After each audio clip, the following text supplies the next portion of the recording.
one thing that I would definitely have people take away is that everybody's story is going to be different. And so before you start making these decisions and, going into these rabbit holes of financial education is getting very in deep with yourself and aware with what actually brings you joy. What actually do you value that you want more of in your life? Like, how can you get more of that? How can you get more of your time back to do more of that? How can you spend more money on that because it's what you love? And then that's where those decisions can come after of like, how can I build this life to get more of the things that I actually value?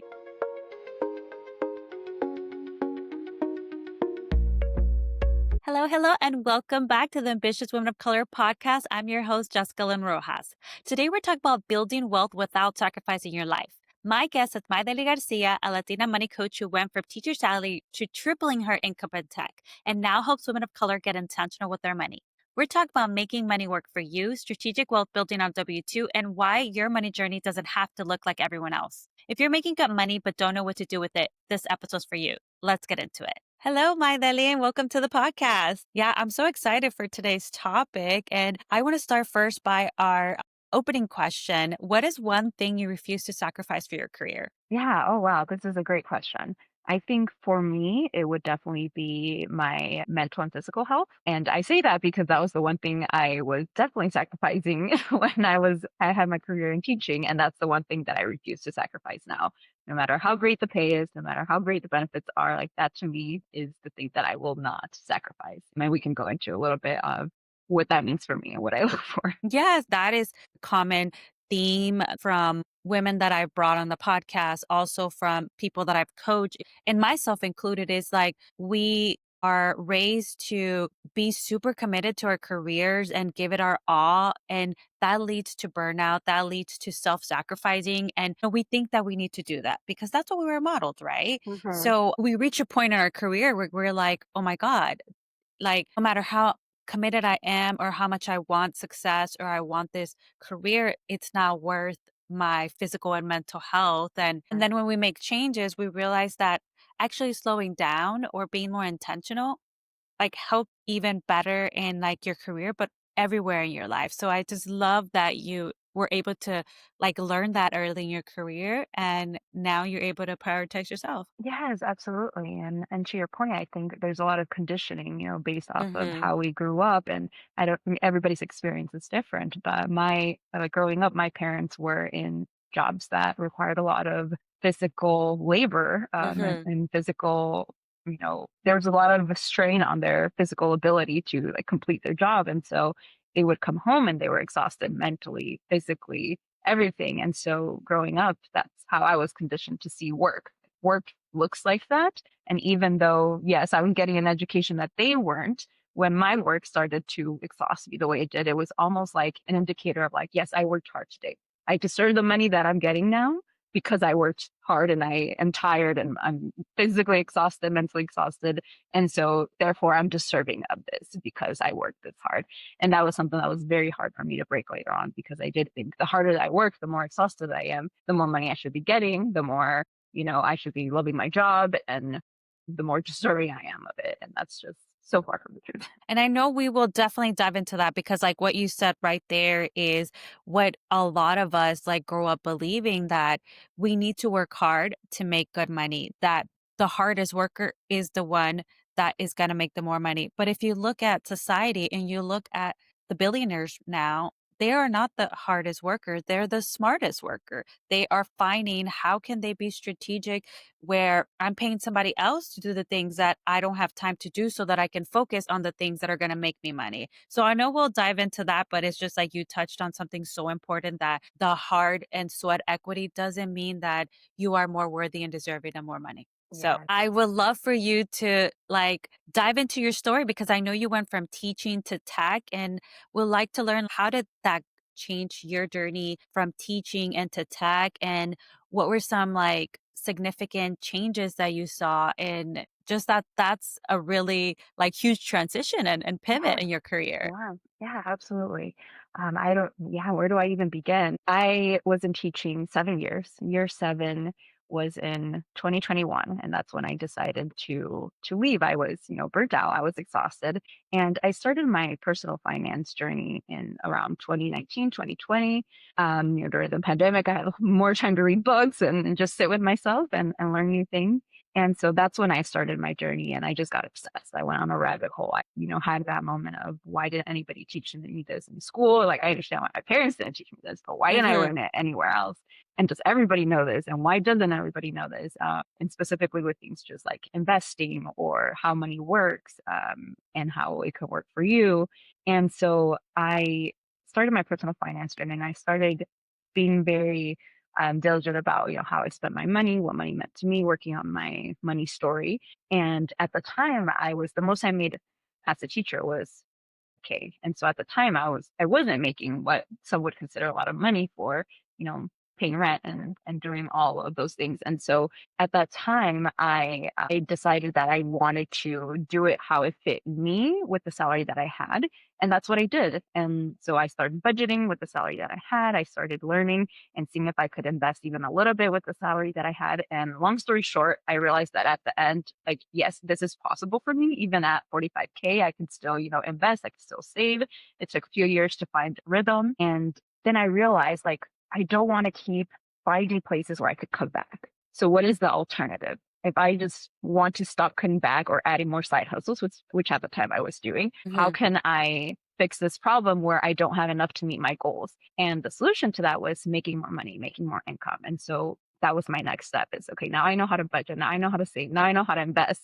But I need more funds to do those things that don't require me cutting back or don't require me finding another side job because I don't want to keep sacrificing my time, which goes back to what we said at the beginning, physical and mental health. Because your Mhm. time, if you're taking it away from working out, putting it into a side hustle, then that's sacrificing that part of me that I didn't want to keep doing. Mhm. And so I started looking for like what's an alternative to teaching, did the Google thing, looked for people that I can talk to. I didn't want to go back to school. I was currently getting my master's in education. I didn't want to be in education anymore. So that to me was a little bit pointless for where I was at the time. So I didn't want to go and find another degree. Like I wanted a way to earn more income that didn't require that. And so in my research, I found people transitioning into a field called instructional design. So I quickly started learning about it. I decided I wanted to do a boot camp for it. And at the time, I had started healing the part of me that was scared to invest in myself financially. And I had already invested in other programs that really helped me. And so I'm just like, you know what? I don't want to sacrifice time right now. I want somebody to help me. And I trust that this boot camp will. It just requires a little investment for myself. And because I was okay investing in myself at that time, I decided to do the boot camp. And I saved money for my side hustle that I had, in order to do the boot camp. And I did. And it ended up being a great ROI because I went through the boot camp. It was a few weeks and I gave it my all. And at the end, I came out with a portfolio of design assets that I had. And I found my job 3 months after I decided to leave teaching. And so that's how I got my first job into tech. I went from K to 75 just from one job switch. And that to me was enormous. Like I was making more Yeah. than the highest paid teacher at my school at the time, which is very sad because they had been teaching for decades. And yet here I was just switching one time and already making more for them. And it's very sad. It's a sad reality that I had to face as well. And there was some guilt to it, but, I worked on that. And so that's how I made my first transition to tech. I was fully remote. I was working for a language company because at the time I was teaching Spanish. So it was kind Mhm. of similar in a way. It wasn't completely different. And after a layoff 6 months later from that company, I found my next role. And so I started building my confidence of, I could do things outside of teaching. And not only that, but teaching has helped me in order to be Mhm. able to do these things. So I took all the skills that I had in teaching and applied them to the jobs that I was currently doing. And I realized just how prepared teaching made me for Yeah. being in a work environment that is corporate. And the reason I say that is because, in every job application, it was fast paced environment. They kept saying those words, fast paced environment. And I started working and I started thinking, this is not fast paced. Right, right. This is the slowest paced environment I've ever worked at. So it's just funny to see, how prepared I was without realizing that I was. And I think it goes with a lot of transitioning careers where, Mhm. especially, being in nonprofits, being in the education system, you feel like you wouldn't make it elsewhere, or you need to be highly skilled to make it elsewhere. And the thing is, those environments are preparing you to just be absolutely incredible elsewhere because you are learning a lot of resiliency or being flexible and really what they provide that other places don't is just maybe a little bit more benefits, a little bit more pay. Mhm. And that involves a big mental shift of, I don't need to be getting paid the way I am to make a difference. Like there's an alternative to it. And I could be getting more money while also doing something for my community on the side. Like it doesn't have to go hand in hand. Your career doesn't have to be the way that you make the change. And that was a big reality that I had to make. I love that you mentioned that because I feel like, especially for women of color, that is what we are sold. Like, we are mission driven and we Right. are like lured into these career paths like teaching, nonprofit work, charity work, and all these like community service related or public service related careers. And we do it because we want to make a difference in the world.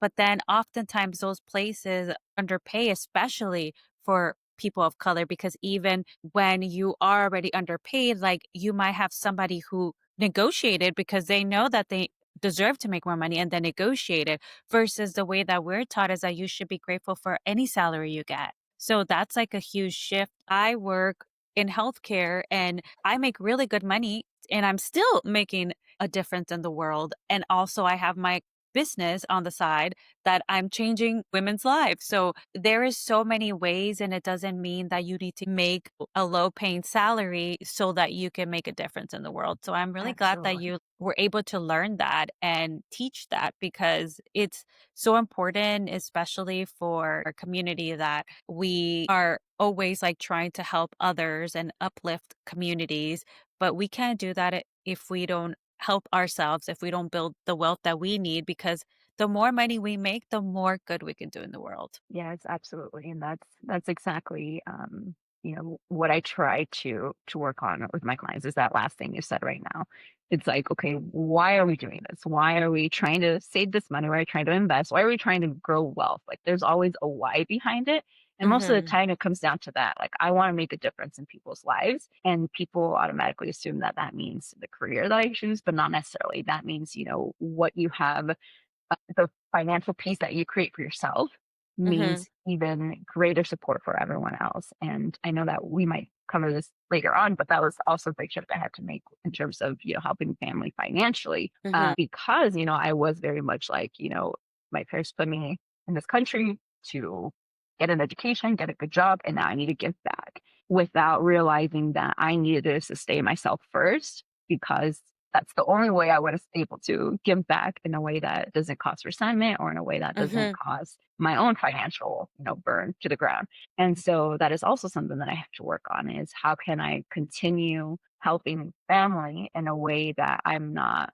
sacrificing my own financial being in order to do that? Because then at the end, if I continue doing this, we're both in financial deficiency and nobody's winning.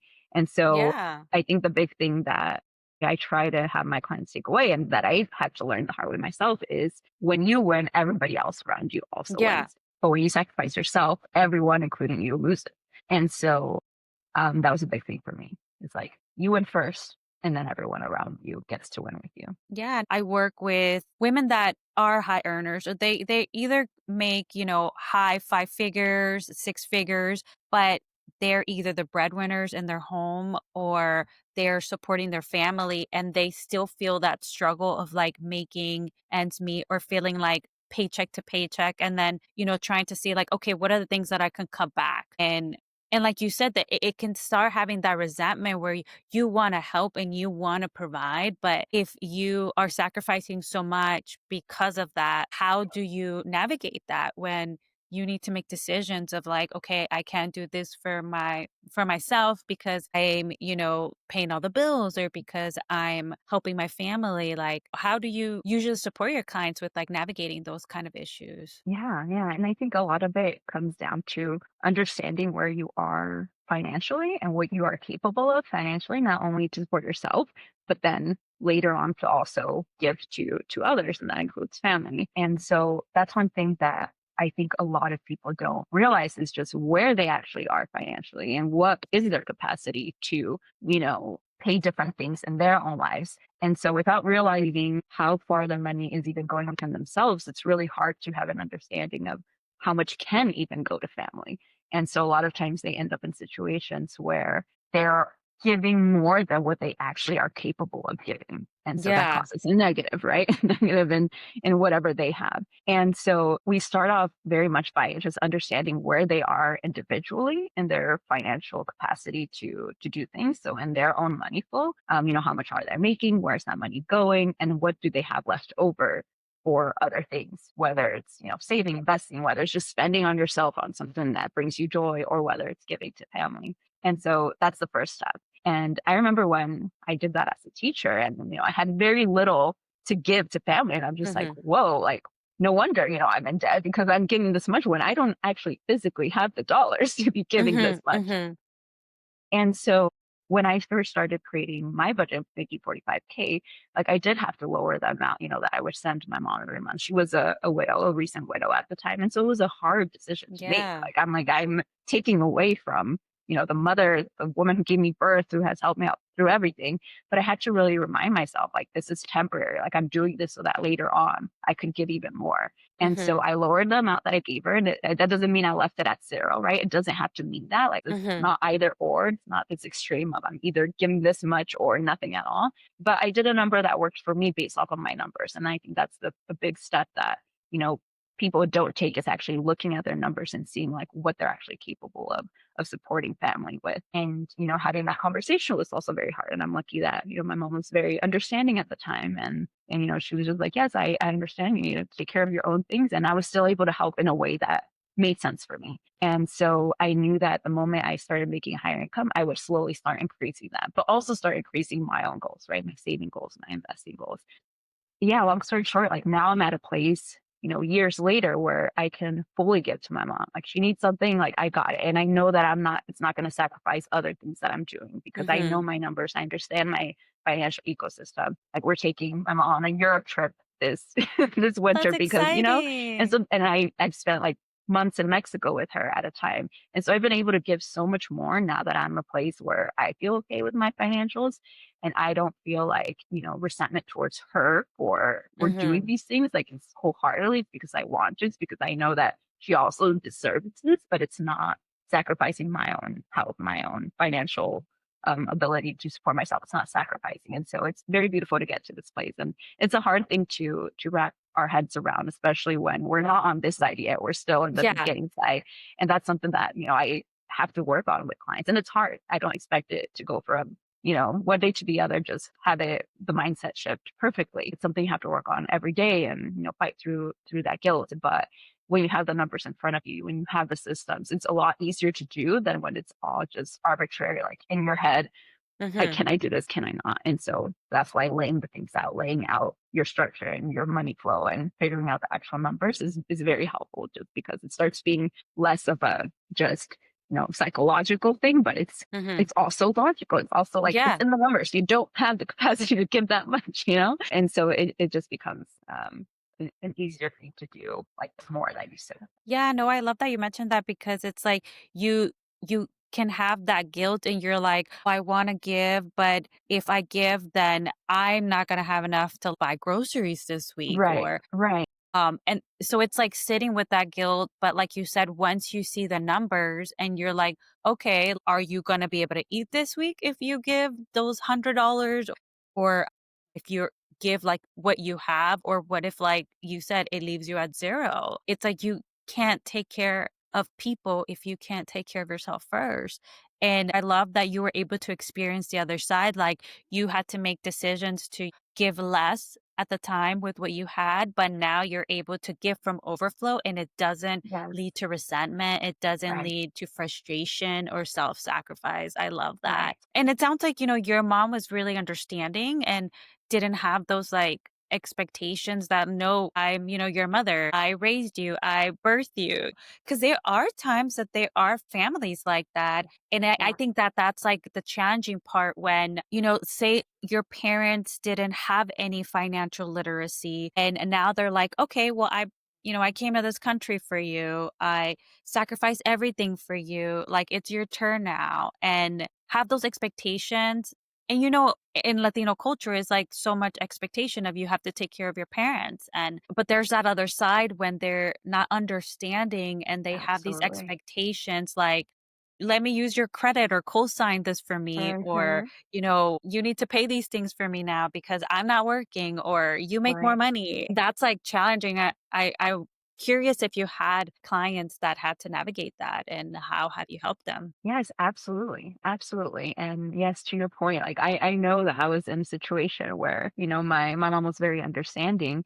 And I think I see that a lot with siblings too, where you're not the only sibling, but your siblings have expectations of like who gives more because of XY reason. And I've seen it with clients. And that's something very hard to navigate because that's family, right? It's so hard. Mhm. And we're conditioned to like family's always first and whatever family says goes. And that's where a lot of our conversations, like most of my clients are also in therapy and we started developing things of like what to talk to in therapy and Mhm. what are the things because there's certain things that financial coaching just it can't cover, Mhm. right? Yeah. And I think that that's a big part of like how therapy relates to coaching and the two ways that they can work together. And so yeah, a lot of those conversations are more deeply rooted in, your boundaries and your relationships with your family members. And that is something that we definitely have to, or my clients of mine have to go, it has to go hand in hand with any of Mhm. their financial journey. And I know that it went for me as well. When I was doing my personal finance journey, like I was also in therapy because that guilt is like something that like it's hard to work on. It's hard to work on Mhm. your own.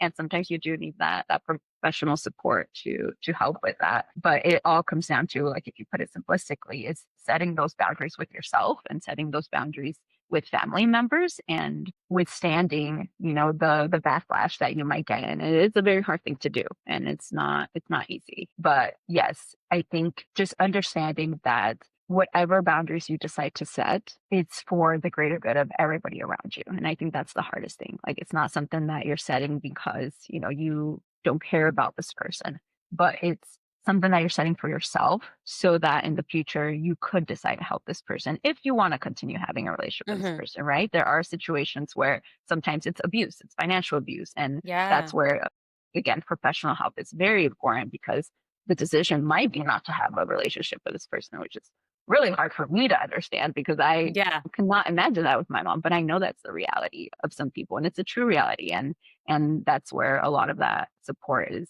very needed. Yes, yes. And that's something too that, I work as a career coach with women and there's just so much that I can do and just like ethically there is like a lot of mental health issues or mental health challenges that require therapy. So that's one thing that I always ask my clients too like are you seeing a therapist because Perfect. there's just so much that I can do to help but if there's underlying mental health issues we're not capable of supporting them and navigating that. Mhm. So I always like it is so important that they if they need therapy and need to work with a professional that they do alongside our support because then it goes hand in hand and it helps each other and supports each other to be able to help our clients get the results that they want. Yes, absolutely. And then just to tie it all back to career and what you choose to accept and look for in a career. But like, I wasn't able to do therapy until I left teaching. Teaching benefits did not provide very great support for Mm, mental health. yeah. And so that was another thing that I realized was out there in the corporate world where like yes, we can talk about the negative sides of it too, but I for the first time I was getting benefits that were just unbelievable to me. Like I could not believe the amount of benefits I was getting and like yes, these companies make so much money like they should be getting these benefits, but because I wasn't getting anything as a teacher to now be able to like seek therapy and not have to pay anything or very minimal amounts to me was just mind blowing because that goes back to, access and not everyone has the same access to mental health resources the way you do. Yeah. And that's now something that I seek. Like if I'm switching careers, like I look for what are the benefits? Like does health insurance look like? What is the mental health resources like?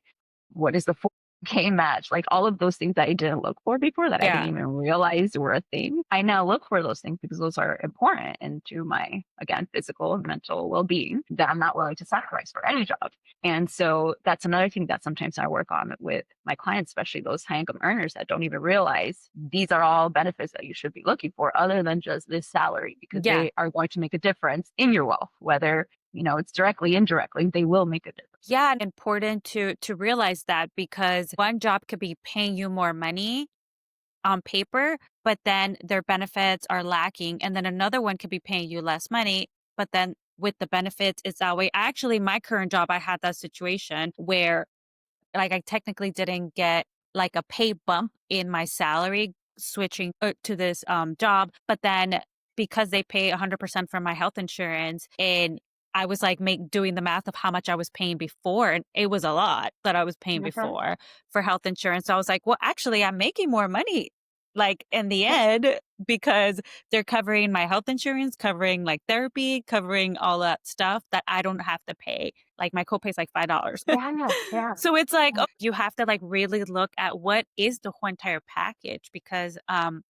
it might it might make sense that yes, on your base or you're making a little less, but what if like you actually make more because now you're not paying for certain things or they are contributing a lot to your 401k or they have a pension, so those are a lot of things to consider that all in the end is what's gonna like equal to dollars for you. Yes, absolutely. And that's where that, financial education comes into play because, if Mhm. you don't know what that means, what a 401k match is, how are you supposed to know that that's extra money in your pocket that your employer has for you? Right. And so that's something that I think, back to the topic that we decided to make this podcast on is a lot of high income earners, first gen, Latinas don't understand what is out there for these benefits if being around their high income job because nobody has ever explained it to them because they grew up with parents who weren't even close to the incomes that Mhm. they're at or the companies that they're at. And that's one thing that I realized even just from teaching is just all of these terms that I didn't realize existed, Mhm. the stock options for companies that I'm like, what does this even mean? And that's something that I think needs to be talked more about in our communities is what's out there, what's available. How can you build wealth with this salary so that you don't feel like you're not making anything, even though you're making six figures? And, what are ways that this money can go further and you can, build wealth now, whether your goal is to retire early, whether your goal is just to, buy a retirement home for your parents, whatever your goal is, but how can you make that work without having to have five jobs on the side of this six-figure salary you're already earning? Like it doesn't have to be that way. And what are those small strategies, those small changes that you have to make? And, not talking about the stop drinking coffee every day type of Yeah. thing. Those just get me so upset when people are like, well, stop driving, stop buying coffee all the time. It's Or like, just no, this invest in a $5 good coffee coffee. Yeah. machine.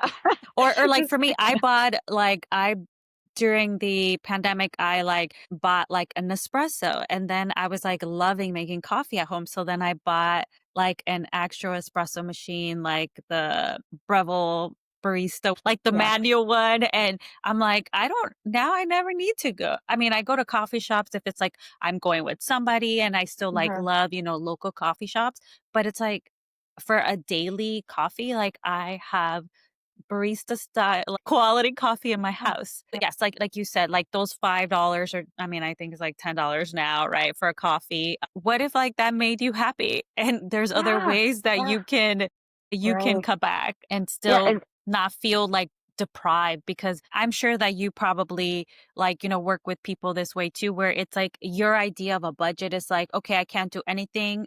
It all has to be like paying bills, responsibilities, saving, paying off debt, and I can't like treat myself. But then at the end that's why people stop those things because like that cold turkey approach is not sustainable. right, right, absolutely, yes, and I think that's how we're and great to think about saving means no more fun. Saving means I don't get to enjoy my life anymore because I have to save. And I look at it as like, no, saving means like you get to enjoy your life even more because Mhm. you are intentionally saving for something that makes you very, very happy or something that you need so that you can continue spending on things that make you very, very happy. And back to like the coffee thing, like one of Mhm. the greatest quotes or things that one of my favorite personal finance educators say is stop asking the $3 questions and start asking the $30,000 questions. Because I think that's the difference in our communities that we see, people who come from generational wealth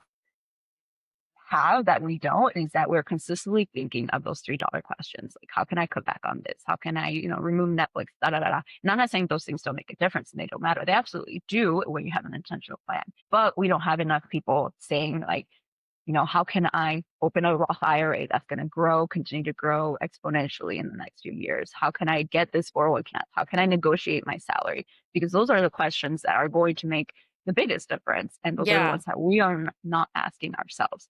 And we don't need to come from generational wealth to ask those questions. And I think that is the big takeaway that we need to understand is we can answer those questions right now. And we can work on those $30,000 questions right now. Like, and one of my favorite things to do with clients is showing them the compound interest calculator. Like, that is my favorite thing because it's just mind blowing, like to wrap your head around like what just investing $100 or what just, putting your money in a high yield savings account instead of a regular savings account. The things that that can do and the difference it can make, those small little decisions are actually $30,000 decisions in the long term or more, right? Mhm. They could be Mhm. $1 million decisions. And that is what needs to talk about is those things, not necessarily just the cutting back on the, minuscule things that at the end of the day, like, yes, they make a difference, but do they make the wealth building difference? Yeah, and, like, the margin is so small compared to, like you said, the $30,000 questions. It's important to cut back on things that are not a necessity that you can cut back without, like, depriving yourself 100%. But then also, instead of worrying about how can I penny pinch, it's like, how can I make more money? And I know a lot of us, we know about 401k or hopefully by now we know about we know about 401k and how that is a way for us to save for retirement and then understanding matching and what does that do. But then beyond that, myself included, like I thought I was like, well, that's me investing. So I was like, I don't need to look into more investing options because I'm already investing. I have a 401k. And it wasn't until my 30s that I like actually learned more about that and like, okay, that it might be maybe just enough to like retire, maybe like comfortably. But if you want to build wealth, if you want like to have the chance to like retire earlier or to like be able to pay 100% for your children's education or just like things that we didn't grow up having, there is so much more. And like you said, a lot of those like are investing or high yield savings or tools and things that like can make your money work for you. Yes, yes, absolutely. And yeah, I think back to what you're saying about the 401k, like, yes, it is investing, like, absolutely.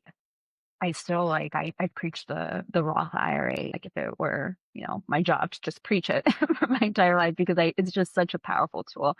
And I think everyone, no matter where you are financially, whether you're a teacher making 30K or, a high income earner making $300,000 in your tech job, like you should have a Roth IRA. It is the tool that everyone should have outside of their 401. And even if you're not maxing it out, the goal, eventually could be to max it out, but at least having it and contributing something to it.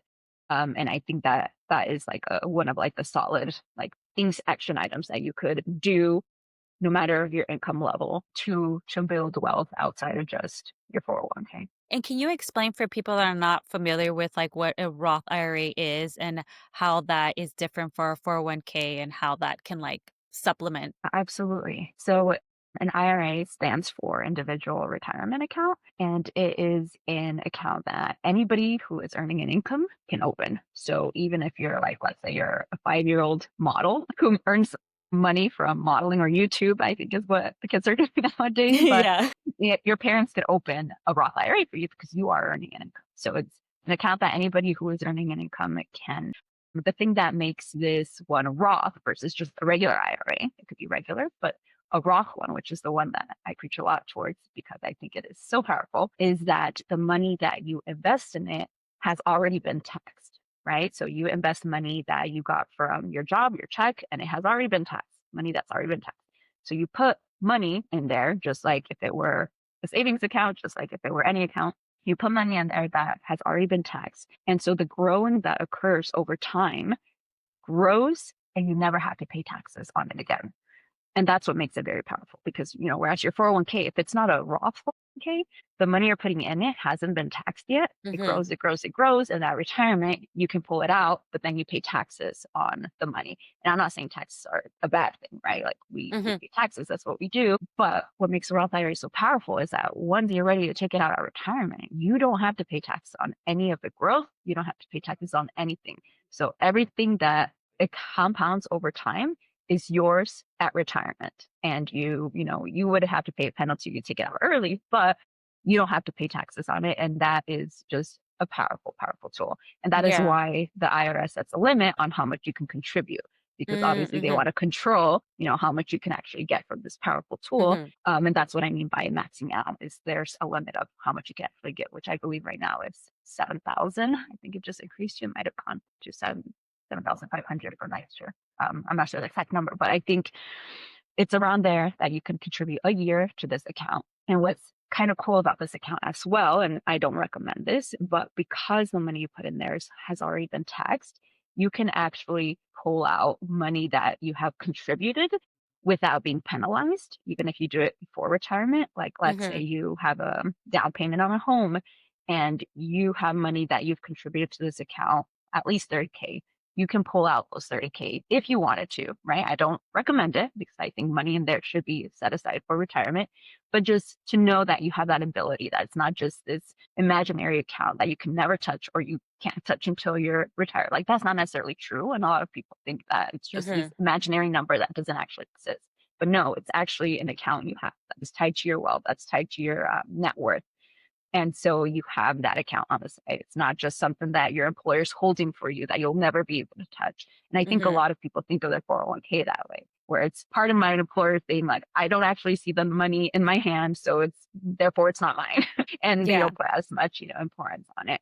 But what's awesome is that once let's say you leave your employer, and this is another thing that a lot of people don't realize, like your 401k money should be yours if it's invested, right? It's Mhm. something that, and we can I don't know if you would like me to explain investing, but if it's vested, which means that it's completely yours or 100% of it is yours, you could move it to your own IRA or you could Mhm. move it to your own Roth IRA, depending on the taxes involved. But that money will always be yours. So having that Roth IRA or just a regular IRA already set in place makes it easier for you to continue to move your money. If you move an employer, have it in that account, have it be yours. And then once you reach your next employer, you don't have to worry about, I have five different 401ks Mhm. in different places, and I don't even know how much I have in there. I will say that I actually did use my Roth IRA when I got laid off. So when I got laid off, I was given a severance package. I hadn't used on my vacation, so then that I was able to get that money as well, and it was only going to cover me for like 2 months, the like everything when I got laid off. So I used some money from my Roth IRA, and it was as simple as just pulling money out Yep, from like my high yield savings account yep, or like a checking account. I mean, it might take a little longer, like days, like a few days or something, but like I was able to take money out. And I honestly, like, I felt so grateful to have that because it yeah, served kind of like a emergency fund because I yeah, didn't have much in my mhm, emergency fund. So I was able to use money from that. And I mean, I wasn't unemployed for that long, so I didn't have to like use everything, but it was something that I was like, and I didn't know that until I had talked to like my service people at Fidelity, where I was like, "Oh, I can take the money out?" Like I didn't know that, and yep, that was so helpful. And to know I can pay myself back, I can put more exactly, money in, but it's good to know that when you need it, if there's like, an emergency situation or right, something that requires money that you don't like have in your mhm. savings or emergency fund, that you can use that. And that's important information to know because like you said, people think you can't touch it, and like yes, you want to leave for retirement, but if there's like an important situation and a reason for you to like need it, then it is available for It you. is available, exactly, and what we usually use, like, after our emergency fund that is available is credit cards, right? And credit cards Mhm. come with this high interest, and your money in your Roth IRA isn't going to come with this interest, so it is the better alternative to getting into more debt right? Because it's money that's yours. And yes, to your point, like a lot of people don't realize that it is theirs and it's money they could touch and if they need to in an emergency and having that education behind it, right? And knowing that I have options. And that kind Mhm. of just gives you that financial piece of like, creating this plan in your head, like A, B, C, D plan of like, if, a lot of us carry this financial anxiety just from growing up with not having a lot. We have this financial anxiety where, like me, it was spending. Like I just wanted to spend because when I first, started being in the professional world, I just wanted to spend. But some of my clients have this anxiety of like saving. They save every Mhm. dollar and they just like think that there's just this amount that's never going to be enough, right? They continue to save, save, save, save, save. And it's never going to be enough for them to feel financially secure within themselves because they saw their parents go through all this financial burden and debt. Knowing all of the vehicles that you have around you, financial vehicles you have around you, including a Roth IRA, can help with that financial piece of just like, I don't need to have $100,000 saved in my savings account in order to Mhm. feel secure, right? There are many different places that I can have my wealth and build my wealth. And it doesn't all just have to sit in my Wells Fargo savings account. That doesn't give me any Yes. interest. Yes, no, I'm glad you touched on that because, I was like you, I am. I'm more of the like, and it's still dealing with my own money trauma and with all of that. But like for me, it's like because I didn't come from money, when I made money, I felt like I need to spend it because Mhm, like I don't know if I'm gonna have it tomorrow. So I need to use it now because then what if like I need it and then I won't have any? Versus other people that it's like I need to hoard it because what if I mhm. don't have any more money? And so it's just, crazy how this can manifest in different ways for people. Yeah, I just thought that it's really interesting how that works. But then that also is what leads like when we're taught that we need to be saving and that saving is the most important thing. And then you have like 100K in like your savings account getting what like 0.05%. And that's what I've learned, like, you should have, like, X in your checkings and savings, and then anything over this amount, you should move it to your high yield savings account, and then anything over that amount, it should be, like, in a, like, brokerage investment fund or something like that, Yeah. like, there are differences in that, and those are things that I'm just learning now, so it's so important to know that there are so many other tools and, like, places that can make your money work harder for you than you having to work Yes, harder for it. yes, absolutely. And and I think I have like a post I did a long time ago about this, but I still feel like opening a high yield savings account was one of like the most life-changing decisions in my life, even though like yes, it was compared to an investment account, high yield savings account doesn't really give you much, but it Mhm. was the first time that I opened up an account outside of, the bank that I banked with since I was a teenager, which was Wells Fargo. Terrible, terrible bank. And I have no problem saying that on a podcast. But it was the first time I opened an account outside of that nobody around me was necessarily doing. And it was the first time that I put money into something and then I saw a return. Like I was putting very little and the interest I was getting was probably $5 a month at the time. But that was the first time that I saw money coming to me without me having to do work for it. And that was just mind blowing to me. Like, how is something putting $5 into my account without me doing a single thing? And that to me was just like mind blowing. Like, those Yeah, $5 just came in that's a without me huge doing anything. mindset shift because you're like, Yeah. "Well, I thought that I needed to earn every dollar that Right. Right. like, that Absolutely. I generate." So, no, Yeah. that is awesome, and that's amazing because, like you've said, with compounding interest, and if you put $100 in, like, 10 years, that's gonna equal X amount, and it's like, maybe you even stop putting in money, maybe you were doing $100 a week, and then after, 10 years, you stop putting in money, but that money's still gonna be growing, and the longer that it sits there, right, it grows even more, so that's pretty awesome. Like, I'm learning all these things, and I'm like, "It's so Yeah. cool." Absolutely cool, and it's just mind blowing, like to wrap our heads around. We almost see it as like that can't be true, right? Like there's Yeah. no way. And I still remember because again, like at the time I couldn't help my mom like as much, contributing to her, but I did help her open up a high yield savings account because she Oh, was a good. hoarder. Like she did grow up being like a hoarding of money. She needed to prepare in case something happened, or my dad, was not documented. So in case he got deported, she would need this pool of money, Mhm. to go to. And so she was that big saver. And so we transferred her money into her high yield savings account. Very hard for her to do because she had been banking with this bank forever. But, I did show her like, look, mommy, like they're putting this money in my account. Like it's not imaginary, it's happening. And then she started seeing her money grow. And she was just like mind blown, like, oh, like if that's an actual thing. And then slowly she started asking, like, can you put more in there? Can you put more in there? Like switching Mhm. all her money from her old account to this one because she started seeing that difference. And so that's another way that we can help family out without actually like giving them the money, but like sharing these tools, sharing these resources, the education, and just Mhm. seeing their little minds get blown too of like these are things You're like, "Oh, available to you. wow." Yeah.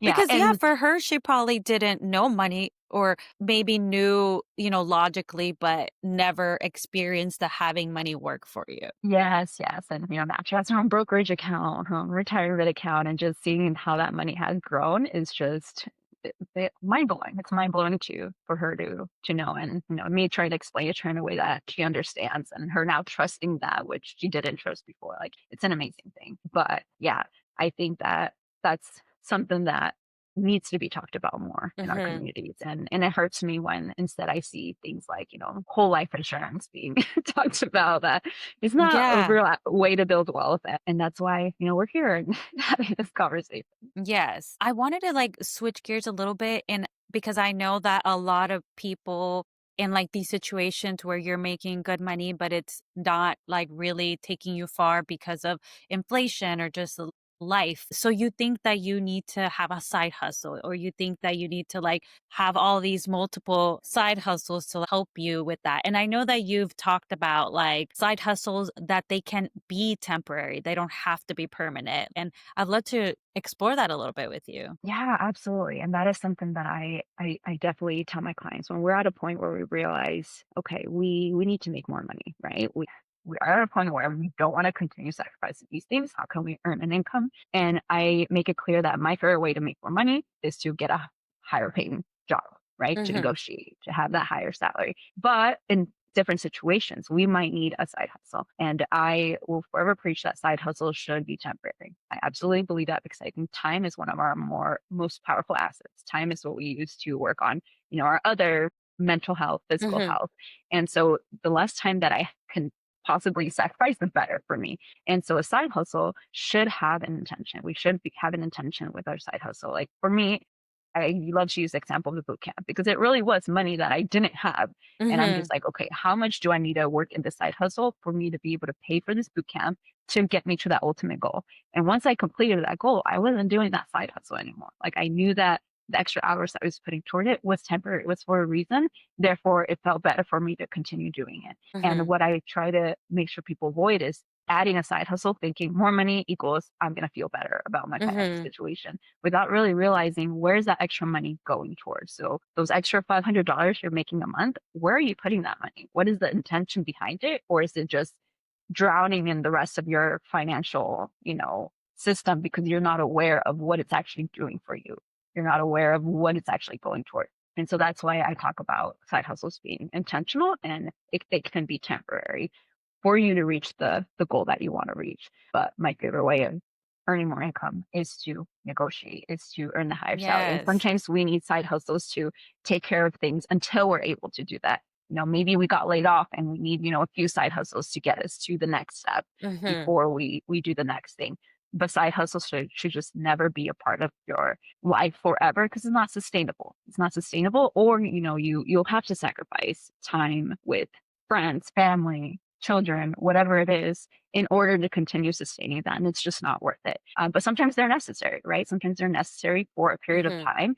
But then really thinking of like, what's the next step so that I don't have to continue doing this is just, Yeah, no, I love that you touched on that because what if also you're doing the side hustle and now all your time and energy is going to that and then like you said maybe those 500 $1,000 you're making extra a month if they're not really supporting you in a way that is going to like help you like have a more fulfilling life, then is it worth your time if maybe it's helping with some bills but then now you have even less time to go to the gym, less time to eat healthy, less time to do the things that are going to make you whole, then yeah, then it's like, is it worth it, or is it better, like you said, just make more money in your current job? Maybe you switch jobs, maybe you get a raise, you I mean, like for you, you completely pivoted to a whole different career path, and that is what helped you. And it wasn't Mhm. like if you were still a teacher and you had like three other side hustles to like supplement,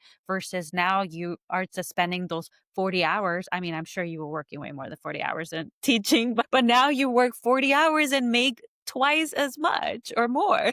Right. Yes. Yes. Absolutely. And those are the big differences. And, when I say side hustles can be temporary, like I also am including, like, let's say you have multiple businesses, and we know a lot of people, that Mhm, have their side business and then their mhm, full time job. And sometimes the temporariness could be longer term, right? Maybe your goal mhm, is to retire early. So you're going to have this side business and your regular job because you want to retire at 40, 45, whatever it is, mhm, but you have that goal in place. Like that's where this extra income is going toward. Or maybe you want to be half full time in your business, but then only work a few hours on the side. And that's what your side hustle is going towards. And so yeah, goals can be very, very different for side hustles, like whether it's boot camp or whether it's wanting to retire earlier, whether it's just wanting to do, your business full time while only working, half time in your 9 to 5 tech job, whatever it is. But it's intentional. It's intentional goals that you're setting, and this extra money is going towards those goals. And yeah, that's the beautiful thing, that you get to decide your mhm, direction, and side hustle is just the tool that you're using towards that. But then those bigger steps, like we mentioned, of negotiating, mhm. transitioning careers, like those are going to be way more powerful than just a side hustle. Yeah, way more powerful for like your confidence, for your self-worth, and your time, because your Mhm. time is so important. And I feel like that's a whole nother episode that we can have on, is just like really valuing your time and energy, because that's something you cannot get back. So I want to switch to rapid fire questions, because honestly I feel like we can go hours. So we'll definitely need to bring you back, because this was like really a great conversation before we end our episode. So what is the biggest money mistake high earners make? The biggest money mistake. I would say the biggest money mistake is not knowing where their money is going. I think that is number one, and the one I see the most with high Yes. earning clients is not realizing the money that they're making and where it's going and all the avenues that they're using, to save, spend, investment. It's just that lack of awareness of actually knowing where their 200K salary is going. Yeah. I mean, I definitely experienced that like the first time I made like 150, and I'm like, oh, I have all this money now. Let me go do all these Yeah. things. And then Yeah. I'm like, wait, Yeah. I don't know where my money's going. And that's where that's like scary not to be like really informed of what is Hmm. going on with your money. And that is what makes you feel like, where like, how can I make it last if, or I'm making good money but I don't see it. So how do I make it last? And it's really being like having that intimate relationship with your money and True. understanding where everything goes, and not so much like where it's like, oh, you need to be so strict with yourself, but it's like you want to know where your money's going, because you're working for it, and you want to really understand where it's all going. And then you can see like, is this serving me? Is it important? Or are these things that I don't need and I can make my money grow for me instead of just spending it? So Right. definitely. You can't make those decisions without the awareness. And so that's Exactly. that awareness is number one. Yes. Okay. One financial move every first gen high earner should make. Open a Roth IRA. Back to that. Open a Roth IRA. Just do it. Yes. Okay. So pay off debt or invest. What's more important? Ooh, this is a good one. And this one is a little bit more nuanced. A rapid answer. But I don't necessarily see that there's like a level of importance, but I see it more of like, okay, what are we doing with this? And the way that I like to see this question is your net worth, right? Your net worth is your financial health number. It's not your self worth, just to be clear, but Mhm. it's your net worth, your financial worth in this world, in this universe that we use money for.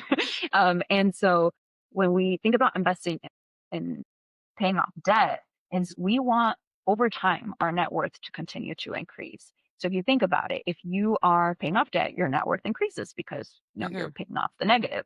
If you're investing, your net worth increases. And so what I like to do is do both at the same time. And we can get into interest rate, but we don't have time for that. Mhm. But like it is important because you don't want to end up in a situation. And just to give you two scenarios, like you have somebody who is not investing at all, is only paying off debt and is working very hard to pay off debt.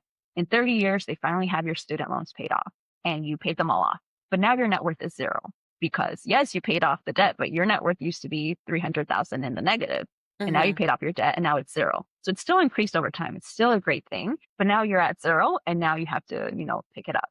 Whereas you have somebody who might be doing investing and paying off debt at the same time. And so they're paying off debt, they're investing. Once their debt is paid off, they're not going to be at zero because they have this account, their investment account that has been growing over the Mhm. time that they were also paying off debt. And now they're, have a 30K net worth or whatever it is. And so my favorite thing to do is to do both at the same time according to, your ability, your plan. And that's where, some of my coaching comes into play because we talk about like, well, what is not right or Yes. wrong amount because there is no right or wrong, but what is an amount that makes sense for you in your situation with your numbers, with your interest rates that you could be applying to both and why? Why are you investing this much and, paying off debt this much? And it does matter. And that's where financial education comes into play.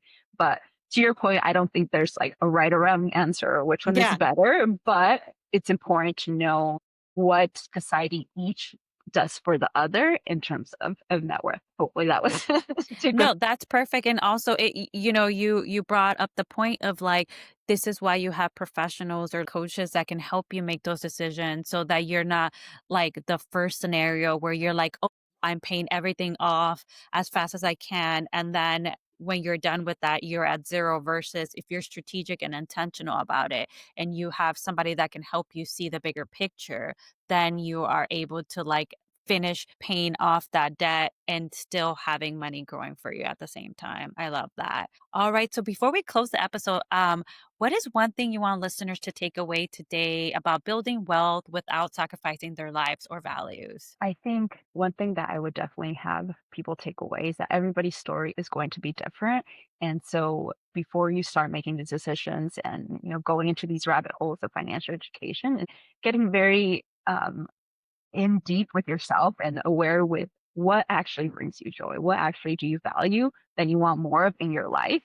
And a good way to think about that is just if money were not an issue, what would you be doing with your days? Like how would you be spending your time? Would it be with family? Would it be with friends? Like what would you be doing with that time? And wrapping around your decisions on how can I get more of that? So, if dancing is something you've always wanted to do, but you don't do it at all, like how can you get more of that? How can you get more of your time back to do more of that? How can you spend more money on that because it's what you love? And then that's where those decisions can come after of like, how can I build this life to get more of the things that I actually value? Because I think a lot of times as high income earners forget about the things we actually enjoy to do and we think that we're just chasing this thing of growing and climbing corporate ladders Mhm. just to be successful, but really we're not enjoying the lives that we're living. And so getting very deep with yourself and aware with what you actually value, what you actually love is the important thing so that you can make these decisions. Because if you don't have that first, it's going to be very hard for you to decide, Yeah. or do I invest? Do I pay off debt? Because what is it for? Like, what is your Yeah. actual goal? You can't make those actual decisions until you understand what they're for and the why behind Yeah, no, I love that. It's like you can't know until you have your why. And then that why is going to help you decide what's the best approach for you. But then at the end, it's like, what is it that you value the most in this life? And if it's like spending quality time with your parents, your partner, your dog, your children, it. then make decisions that are going to support all of that for you. I love Right. that.